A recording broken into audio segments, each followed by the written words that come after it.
আসসালামু আলাইকুম। Stock market right click চ্যানেলে আপনাদের আবারও স্বাগতম। আজকে আমি আরও একটি ইঞ্জিনিয়ারিং সেক্টরের স্টক নিয়ে আলোচনা করব, যে স্টকটা গতকালকে টপ 10-এর টপে ছিল। সেই স্টকটা হলো ই কেবল। ইঞ্জিনিয়ারিং সেক্টরের স্টকটার নাম হলো ই কেবল। আসুন আমরা ই কেবলের কী অবস্থা একটু দেখে আসি। এই হলো আমাদের ই কেবলের অবস্থান। ই কেবলটা কী করলো দেখেন, আমাদের ই কেবলটা 101 টাকা থেকে র্যালি করে আজকে 131 টাকা 60 পয়সা, তার মানে অলমোস্ট 30% শেয়ারটার দাম বেড়ে গেছে। যেমন আপনাদেরকে আমি বলছিলাম হেডেলবার্গ 3টা হোল্টেড দেওয়ার পরে আমি বলছি হেডেলবার্গ কেনার জন্য। তার মানে কি, সেও কিন্তু 30%-এর উপরে অধিক প্রাইস করছে। আর কেন বলছি সেটা অবশ্যই জানেন, যদি না জানেন বিগত ভিডিওগুলি দেখে আসবেন, তাহলে আপনারা পেয়ে যাবেন যে কেন এই যে 2টা 3টা 4টা হোল্ড দেওয়ার পরও শেয়ার কিনতে বলি। চলন্ত ট্রেনে উঠতে হবে, যাদের সাহস আছে তারা চলন্ত ট্রেনে উঠবেন। তবে উঠার পরে কীভাবে আবার চলন্ত ট্রেন থেকে নামতে হয় সেটা কিন্তু আগে জানতে হবে। তো আসুন আমরা এই কেবলের আত্মপাত্য ব্যাপারগুলি জেনে নেই। একটা লো পেইড আপ শেয়ার, যার হলো পেড আপ ক্যাপিটাল হলো 26 কোটি টাকা। আমরা সাধারণত জানি 30 কোটি টাকার নিচে যে পেড আপ ক্যাপিটাল তাদেরকে আমরা লো পেড হিসাবে ধরি। তাহলে সেই শেয়ারটা কি করছে, প্রায় প্রতি কোয়ার্টার নেগেটিভ ইপিএস দিচ্ছে। তারপরেও সে ডিভিডেন্ড কিন্তু দিয়ে যাচ্ছে প্রতি বছর, এই যে 2%, 3%, 2% এভাবে ডিভিডেন্ড দিয়ে যাচ্ছে। তাহলে আসুন আমরা চার্ট অ্যানালাইসিসে যাই। আর চার্ট অ্যানালাইসিসের পুরো ভিডিও জুড়ে আমি রাইট ক্লিক জাকারিয়া থাকবো আপনাদের সাথে। চলুন, এই হলো আমাদের ই কেবলের উইকলি চার্ট। উইকলি চার্টে এখানে আমাদের হাই দেখানো আছে 398 টাকা 80 পয়সা, আর লো দেখানো আছে 48 টাকা 30 পয়সা। আর বর্তমান প্রাইস হলো রিসেন্ট লো হইলো 91 টাকা, আর বর্তমানে তো 131 টাকা 40 পয়সা আছে। তো এইখানে এটাতে আসি। এইখানে আমরা যদি দেখি একটা সাইপার প্যাটার্ন লঙ্গার ভার্সনে একটা সাইপার প্যাটার্ন আমরা ড্র করছি। যারা আমরা হারমোনিক ট্রেডিং পছন্দ করি তারা এই সাইপার প্যাটার্নটা শার্ক ড্র করছে। সাইপারের এই যে টার্গেটটা 786 হয়, তার মানে আমরা আরও একটু নিচেও টার্গেট হতে পারে। 2টা প্যাটার্ন হওয়ার এখানে সুযোগ আছে, সাইপার এবং শার্ক। তাহলে এই প্যাটার্ন অনুযায়ী আমরা লং টার্মে 365 থেকে 400 টাকা এই শেয়ারটা আমরা পেতে পারি, কিন্তু আমরা তো সেটা পাবো কি না জানি না। কারণ এই সাইপার প্যাটার্ন অনুযায়ীও শেয়ারটার আরও নিচে আসার যোগ্য থাকে। 2টা প্যাটার্ন সাইপার আর শার্ক, এই সাইপার এবং শার্ক প্যাটার্ন অনুযায়ী শেয়ারটা এখন যেটা আছে আমরা ড্র করতে পারি, বাট শেয়ারটা আবার আরও নিচে এসে যে 58 টাকা 20 পয়সা অথবা 31 টাকা 90 পয়সা এইটুক পর্যন্ত নিচে নামতে পারে। তাহলে কি আমরা কি এন্ট্রি নেব না? অবশ্যই আমরা শেয়ারে এন্ট্রি নেব। এন্ট্রি কিভাবে নেব সেই ব্যাপারগুলি আসেন সামনে আমরা দেখছি। আপনারা জানেন আমি ট্রেন লাইনটাকে পছন্দ করি। তাহলে উইকলি চার্টে আমরা একটা ট্রেন লাইন ড্র করা আছে, যেটা বডি টু বডি ধরে। তাহলে এখানে আমাদের এখনও শেয়ারটা ব্রেকআউট করেনি। তাহলে যদি আমাদের উইকলিতে এই শেয়ারটা এখানে আগামীকালকে ব্রেকআউট করে, তাহলে আমরা একটা নতুন ট্রেন্ড পাবো। কারণ হিসেবে আমরা কি দেখতে পারি, আমরা এখানে যদি MA-টা প্লট করি, MA20, এটা হলো আমরা MA20 প্লট করলাম। তাহলে MA20 প্লট করলে আমাদের কি আছে, আমাদের MA20-র উপরে প্রাইস আছে। সেই হিসাবে আমরা গত সপ্তাহে এখানে MA20 ধরে আমরা ট্রেড নিতে পারতাম। যেহেতু আমরা ট্রেড নেই নাই, তাহলে ওটা ভুলে যাব। পাশাপাশি আমরা যদি MA20-কে বাদ দিয়ে EMA50 আমরা প্লট করি, দেখেন EMA50-র উপরেও আমাদের এই সপ্তাহে শেয়ারটা পারফর্ম করছে। তাহলে ওভারঅল আমরা বুঝতে পারতেছি যে EMA50 বলি আর MA20 বলি, 2টার উপরে প্রাইস আছে। সেই হিসাবে আমরা শেয়ারটাকে নজর রাখতে পারি, ট্রেড প্ল্যান খুঁজতে পারি। পাশাপাশি আমরা যদি বলিঞ্জার ব্যান্ড দেখি, দেখেন উইকলি চার্টে শেয়ারটা বলিঞ্জার ব্যান্ডের উপরেই পারফর্ম করতেছে, খাড়া উপরে উঠতেছে। তাহলে একটা খাড়া উপরে যে শেয়ারটা উঠতেছে সেই শেয়ারে কেন আমরা থাকবো না? এটাই হলো আমাদের ওই ট্রেন, রানিং ট্রেনে চড়া। আমরা রানিং ট্রেনে কিভাবে চলতে পারি চলেন আরও সামনে ডিটেলসে আমরা দেখি। তাহলে এইখানে দেখেন আমরা কয়েকটি ট্রেন্ড লাইন ড্র করছি। ট্রেন্ড লাইন ছাড়া তো আমার চলেই না, ঠিক আছে? তাহলে কি হলো দেখেন, এই যে একটা ট্রেন্ড লাইন, এটা হলো আমাদের ডাউন ট্রেন্ডের ট্রেন্ড লাইন। তাহলে ডাউন ট্রেন্ডের ট্রেন্ড লাইনে এইটা হলো তার সন্ধিক্ষণ, ঠিক আছে? তার মানে এইখানে শেয়ারটা টাচ করে শেয়ারটা আবার যদি শেয়ার ডাউন ট্রেন্ডে ওই যে আমি দেখাইলাম 31 টাকা 80 পয়সা 90 পয়সা পর্যন্ত শেয়ারটা নিচে নামার ক্ষমতা আছে, তাহলে দেখা গেলো আগামীকালকে এটা সে টাচ করে বা এটা থেকে উপরে উঠে দিন শেষে নিচে ক্লোজ দেবে। তাহলে কি হলো, আমরা এই শেয়ারটা কিনতে পারবো না, কিনবো না। দেখেন আমার উইকলি যে ট্রেন্ড লাইন সেটাও ড্র করা আছে, আবার আপ ট্রেন্ডে একটা ট্রেন্ড লাইন ড্র করা আছে, এই ব্লু ট্রেন্ড লাইন। তাহলে ট্রেন্ড লাইন দিয়ে মানে এটা একটা চ্যানেল তৈরি করা হলো, চ্যানেল দুইটা করে ট্রেন্ড লাইন দিয়ে একটা চ্যানেল তৈরি করা হলো। তাহলে এই চ্যানেলেরও এই যে আপ ট্রেন্ডের চ্যানেলেরও এইটাও হলো সন্ধিক্ষণ, আবার উইকলি ট্রেন্ড লাইনেরও সন্ধিক্ষণ, আবার এদিকে রেড যেটা ডাউন ট্রেন্ডের এবং আপ ট্রেন্ডের এবং উইকলি তিনটা সন্ধিক্ষণ এইখানে। তো সেই হিসাবে আগামীকালকে হইল সবচেয়ে বড় খেলা, যে কি হবে, কি হতে চলেছে। এইটা যদি আগামীকালকে তার ব্রেকআউট দিতে পারে, এইখানে একটা গ্রিন ক্যান্ডেল দিয়ে ব্রেকআউট দিতে পারে এখানে এবং উপরে ক্লোজ দেয়, পাশাপাশি একটা ভালো ভলিউম নিয়ে সে ক্লোজ দেয়, তাহলে আমরা বলতে পারবো শেয়ারটা সাকসেস ব্রেকআউট দিছে, ঠিক আছে? এখানে একটা গ্রিন ক্যান্ডেল লাগবে এবং একটা ভলিউম লাগবে। ভলিউম যদি আমরা ডে ক্যান্ডেলে ভলিউম প্লট করি তাহলে দেখব গতকালকে এই যে ভলিউম, কত ভলিউম ছিল গতকালকে, 1,76,000 সামথিং।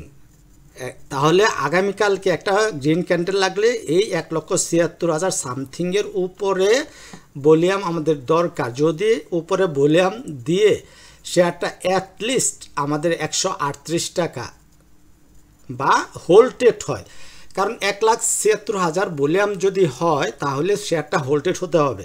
তাহলে আগামীকালকে যদি শেয়ারটা হোল্টেড হয় এবং আমরা নিশ্চিত থাকি যে শেয়ারটা হোল্ড থাকবে এবং হোল্টেড ছাড়বে না, ছুটে যাবে না, তাহলে আমার শেয়ারটাতে এন্ট্রি নেব, ঠিক আছে?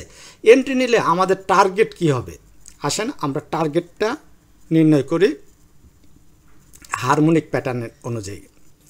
এই হলো আমাদের হারমোনিক প্যাটার্নটা ড্র করা, এইটাও আমাদের শার্ক প্যাটার্ন, ঠিক আছে? হারমোনিক প্যাটার্নের শার্ক প্যাটার্ন। আর এই শার্ক প্যাটার্ন অনুযায়ী তার টার্গেটটা না, এটা সাইফার প্যাটার্ন 786। আর যদি আমরা শার্ক ধরি, শার্কের টার্গেট হলো 886, আমরা 886 ধরি, তাহলে আমাদের এই শেয়ারটার প্রাইমারি টার্গেট হলো আমাদের 175 টাকা। আগামীকালকে যদি আরও 10% আমরা বৃদ্ধি ধরি, 130 টাকা থেকে 143 টাকায় যদি আমরা শেয়ারটা কিনতে পারি, কিনি মানে আমরা কনফার্ম হব যে হোল্টেড ধরে আছে কিনা। হোল্টেড যদি ধরে থাকে তাহলে আমরা শেয়ারটা কিনতে যাব, আদারওয়াইজ কিনবো না। তাহলে 143 টাকায় যদি আমরা শেয়ারটা কিনি তাহলেও আমরা 20%-এর উপরে আমরা প্রফিট পাবো।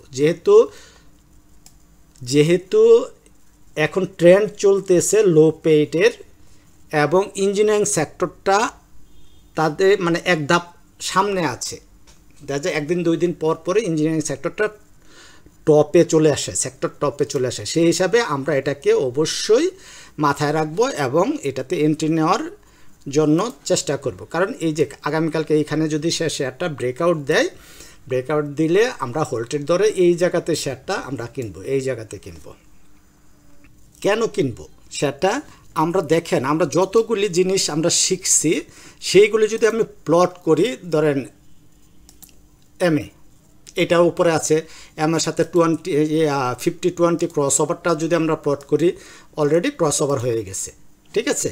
তারপরে যদি আমরা আর একটা MA20 এই যে 200 লং টার্মের জন্য এমএ 200 মানে ইএমএ 200 উপরে আমাদের শেয়ারটা পারফর্ম করতেছে। এরপরে আরও আমরা কি দেখি, আমরা দেখি বলিঞ্জার ব্যান্ড। আমরা এই বলিঞ্জার ব্যান্ডটা একবারে সরাসরি খাড়াখাড়ি উপরে উঠতেছে। আর কি দেখি আমরা আরএসআই দেখি। আরএসআই কি আছে, এই লো থেকে হায়ার লো থেকে আবার হায়ার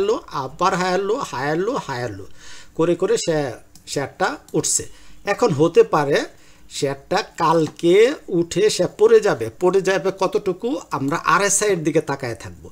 আরএসআই কালকে মনে করেন শেয়ারটা আরও একটু উঠলো, উঠার পরে শেয়ারটা দিন শেষে কমলো বা লাল ক্যান্ডেল দিলে আরএসআইটা এই 60 লেভেলে এসে আবার উঠবে। সো আগামীকালকে যারা আমরা শেয়ারটা কিনতে পারবো না বা কিনবো না তারা অপেক্ষায় থাকবো আরএসআই কারেকশন কখন দেয়। কারণ দেখেন আরএসআই অলরেডি 81-82 হয়ে গেছে, 82.35। এই যে এখানে আরএসআই দেখাবে, এই আরএসআই 82.35। আর এটাকে আমরা ওভারবট এরিয়া বলি।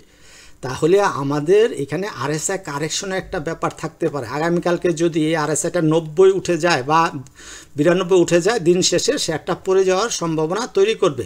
আর যখন শেয়ারটা পড়ে যাওয়ার সম্ভাবনা তৈরি করবে, দেখবেন আরএসআইটা কমে 2 দিন 3 দিন লাগুক এই জায়গায় সাইডে এসে সাপোর্ট নিয়ে আবার যখন উঠা শুরু করবে, তখন আমাদের প্রপার এন্ট্রি হবে, অ্যাকচুয়াল এন্ট্রি হবে তখন।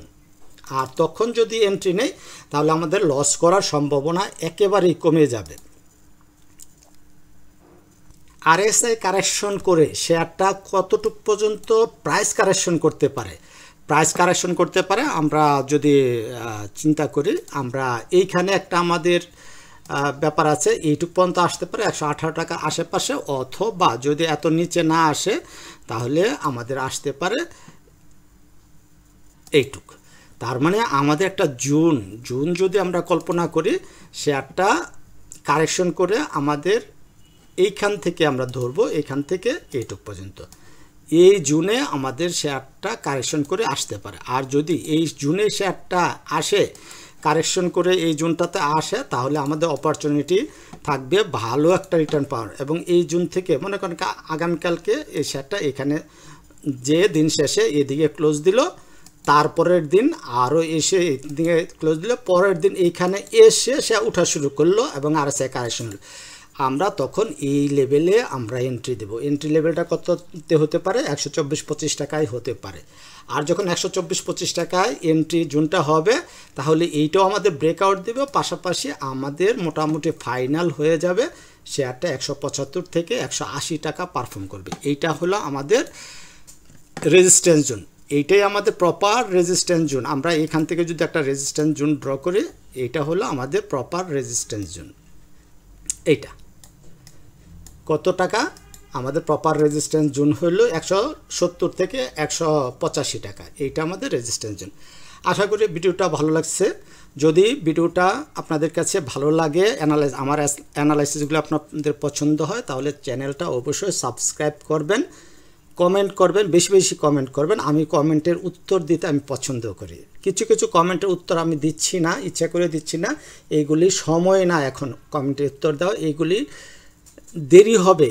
যেমন টেক্সটাইল সেক্টর নিয়ে বলছেন, টেক্সটাইল সেক্টরে একটা ঝামেলা চলতেছে, আপনারা সবাই জানেন আমেরিকা যে শুল্ক বসাইছে, শুল্ক নিয়ে একটা ঝামেলা চলতেছে। সেই কারণে টেক্সটাইল সেক্টরে যারা আছেন তারা একটু ধৈর্য ধরতে হবে। বাজার যে লেভেলে আছে, বাজার অনেক বড় পতন হবে এটা আমি বিশ্বাস করি না। বাজারের যদি আমরা চিন্তা করি, আমরা আসেন দেখি একটু বাজারের ভলিউমগুলি আমরা চিন্তা করি। 35 পয়েন্ট পড়লেও আমাদের ভলিউমটা, ডিএসসি এক্স ইন্ডেক্সের ভলিউমটার কি অবস্থা,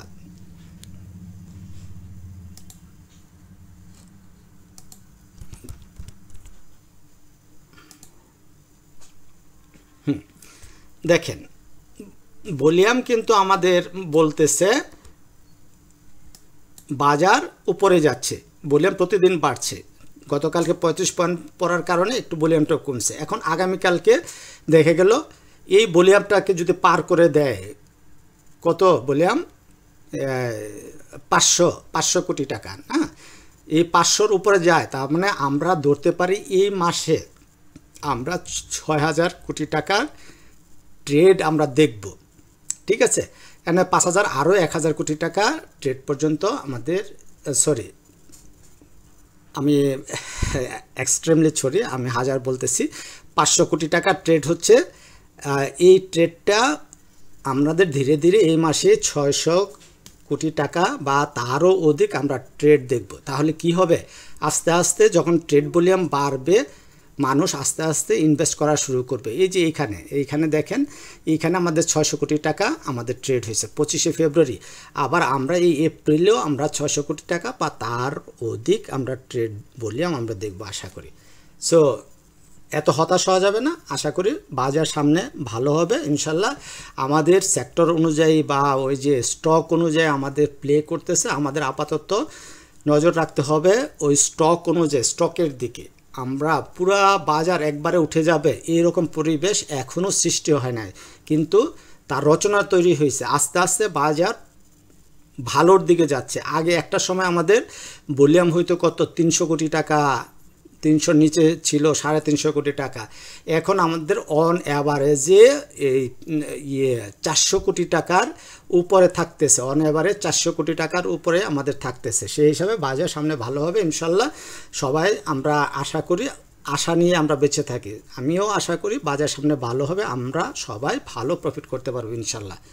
ভালো থাকবেন সবাই, আল্লাহ হাফেজ, আসসালামু আলাইকুম।